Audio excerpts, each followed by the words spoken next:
4 or 5 bedroom house. Right, exactly. So when did you start to get the obviously you're a sports fan, and did you? It would seem to me that you played sports as a kid. Oh yeah. Oh my gosh. From the moment I just looking at your strapping frame. Right. No, but always sports. I can remember baseball was the first thing because baseball was the thing then, right? Everybody played baseball. The way kids today are introduced to sports through soccer, at least where our family grew up here in the Kansas City area, baseball was the first sport anybody was introduced to. When we were younger, we're of a similar age. I'm a little older.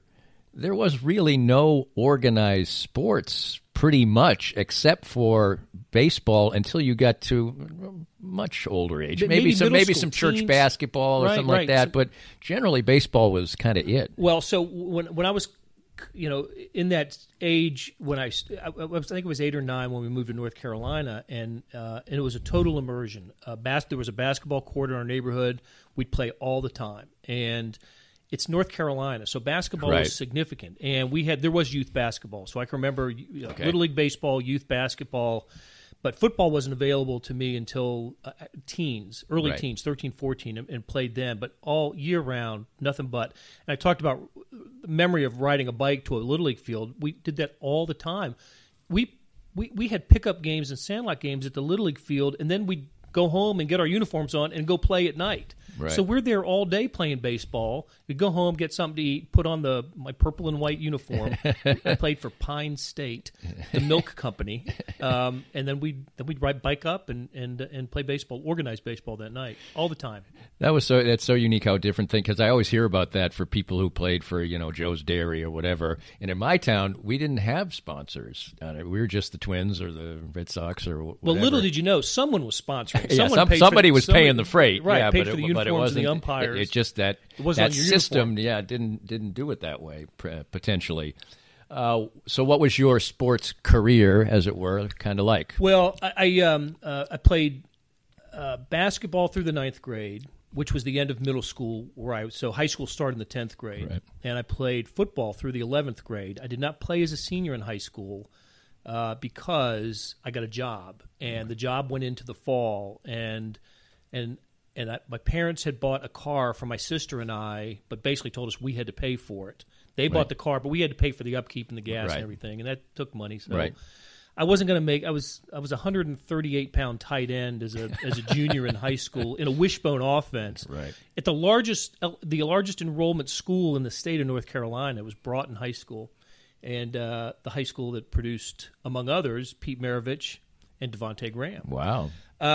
So football went through the 11th grade, but baseball was the sport I loved and played every year through high school. American Legion ball in the summer, and then high school ball in the spring, and really wanted to make a go of it. But when I got to college, I didn't get recruited. So obviously, if you use the words "I didn't get recruited," then you were obviously at least a good ball player. Yeah, I was good. I'll tell you what, I was good. I started for 3 years in high school in the outfield, and was starting on the Legion team for a couple of years. And I wasn't a hit. I wasn't a great hitter, and so there were a couple of small schools that I remember talking to. Mount Olive, right. No, I didn't. I wanted to go to college, and I wanted to teach and coach, and coming out of high school. So I went to Appalachian State, and I tried for 2 years to walk on the baseball team there, and didn't make it. Made it through a couple of rounds 1 year, and then by then I had gotten Danny Clinkscale disease and had started running a lot. Uh-huh. And what little weight I had, that was gone. And so I went from 145 pounds to about 125 pounds, and just running every day. And so that's why that was the end of the competitive career for me. Just curious, what got you started running? I didn't run till early into my adulthood, as a matter of fact, and then it would become an avid thing for me. Running for fitness wasn't really a thing when we were younger. When I got to college, I don't know why. I can't put a finger on it, but it was almost like I needed something to do. There was enough idle time. I went to a college where I stayed up there. A lot of people went home on the weekends. I tended to stay up there for the weekends. You just needed something to do besides, watch TV or study. So I started running, and maybe that was a way to at least feel athletic. Right. You know, if you're not going to be competitive, you can feel athletic. Right. And that's what I did. You said you wanted to be a teacher and a coach, and when did that start to turn? First of all, why Appalachian State? Well, App State was it was the only, for whatever reason, it was the only school I applied to, and I had a good buddy in high school who basically did the same thing. And we said, well, if we apply and we both get accepted, we'll be roommates the first year, and that's what we did. And so, while all my other kind of classmates were applying at North Carolina or North Carolina State or East Carolina, for whatever reason, Appalachian State was the only great reputation as a teacher school. It started as a teacher's college, and I really was interested in becoming a high school teacher. And in the state at the time, you couldn't be a high school coach unless you taught at that school. So I thought, okay, at least at 17 years old, I graduated high school at 17, and I just thought, all right, at least it gives me something. It gives me a little bit of an objective going into college. But it changed pretty quickly after I got there. What turned the worm for you to wanting to be a writer? I'll tell you two things. My last year in high school, I got a job at the News and Observer, the newspaper in Raleigh, taking high school scores over the phone. So you'd come into at 6 or 7 o'clock at night, and you'd take baseball, golf. It was in the spring. Baseball, golf, tennis scores, and you'd write up a little blurb about that, and you'd be put in the paper. And so I got kind of a kick out of seeing words that I had typed, just no name on it, no byline or tagline, but the words I had typed were appearing in the paper the next day, and I was kind of smitten with that. So when I got to college, immediately, in addition to running to pass time, I joined the school newspaper, and was, the fact that I had worked even as a phone taker was enough more experience than most people at the school newspaper had. So I was covering Appalachian State football and basketball for my freshman year, and just Bobby Crimmins was the basketball coach at App State. Wow. So we kind of got to know each other, and he was somewhat encouraging about it. So that's kind of where it all started. And the big break that I got while I was in college, where Appalachian State is located in the northwest corner. It's in the mountains, so it's about 10 miles from the Virginia border and another 10 or 15 miles from the Tennessee border, covered daily by the newspapers in Charlotte and Winston-Salem. But they couldn't always send reporters up there. It was in the mountains and the snow in the winter. Right. They wanted to cover the basketball games. So I got in touch with them and said I'd be happy to do it. And so I would take my typewriter and a telecopier, both, I needed both to make it work, to the basketball games and type up sheets of paper covering the game and telecopy it back to the newspapers in Charlotte. All right, help out our younger. You just put a sheet of paper in a machine that basically ended up making a it's a telephone machine, copy. That's right. It's a cylinder, and the telecopier was it's how you transmitted a story. You would type up. You'd need a 8.5 by 11 sheet of paper that you would type up, and you would insert the paper into this cylinder, and the newspaper had a similar contraption. So as you sent your paper, it's rolling on the cylinder. It was appearing on the cylinder at the newspaper. Right. They would take that and type it into their computer. That's how the sausage was made back then.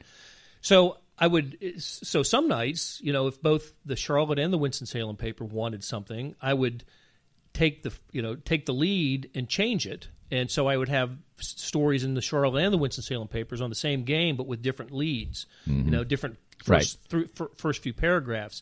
And they'd pay me $25 a game. That was pretty good. Oh, are you kidding?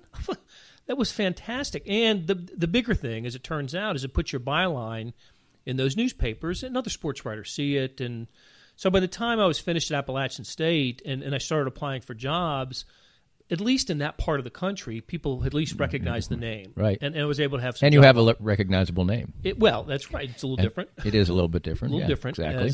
As our buddy Vahe will. He has a similar, and as Danny Klinkscale will attest. And Danny, that's right.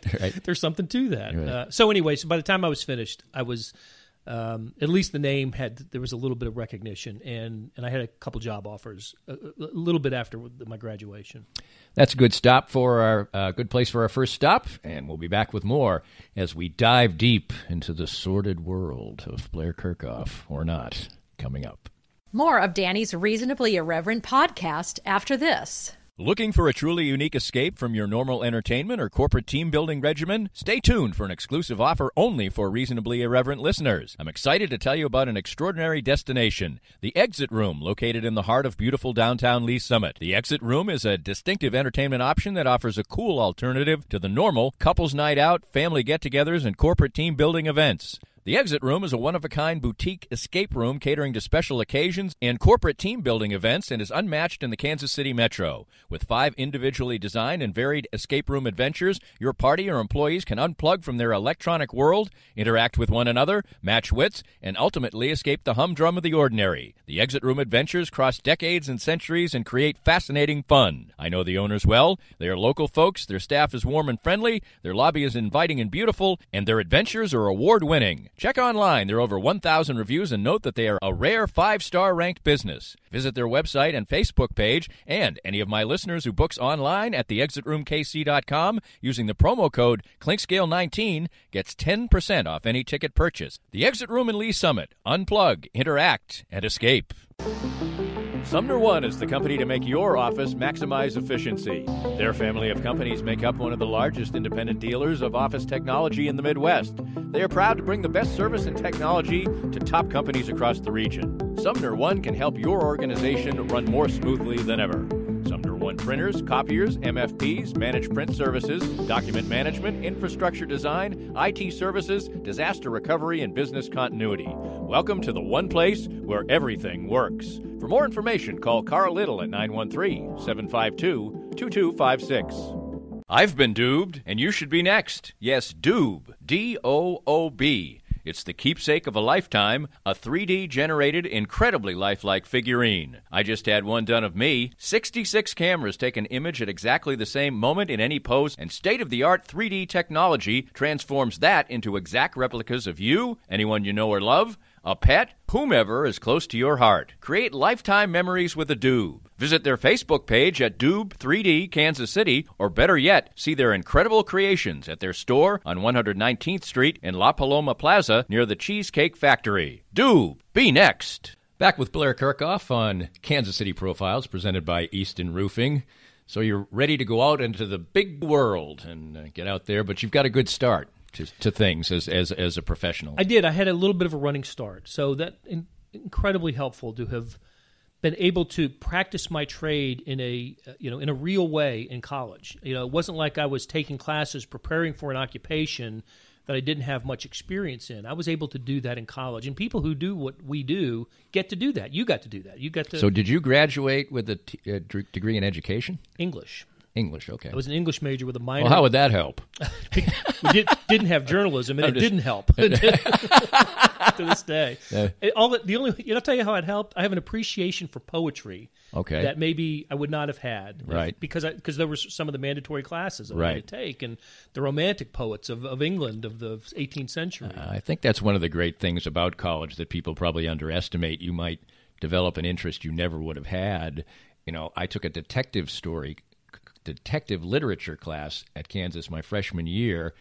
It eventually would become one of my greatest passions. It also led to me seeing old movies there where detective stories were made, and that's become a lifelong passion. And I think things in college like that we underestimate in saying, well, that's not going to help me out in getting a profession. Well, maybe it will enrich your life for years. I couldn't agree more.